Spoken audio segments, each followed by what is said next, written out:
Ready to ditch the default and rock your own unique style on Roblox?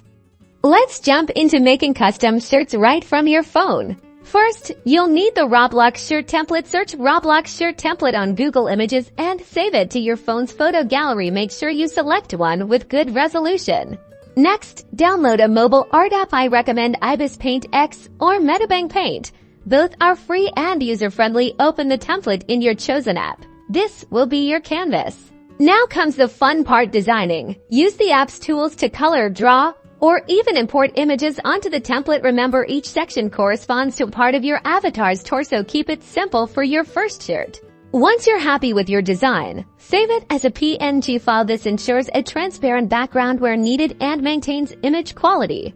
Open Roblox in a mobile browser. Tap Create at the top. You may need to switch to desktop mode using your browser settings. On the left side of the screen, find and click Shirts. Click Choose File and select the PNG you saved earlier. Give your shirt a name and hit Upload. Roblox charges 10 Robux to upload a shirt. If you have enough, confirm the upload. Congrats! Your shirt is now in your inventory. Equip it to your avatar and show off your creation. Experiment with different designs and express your style. Have fun designing.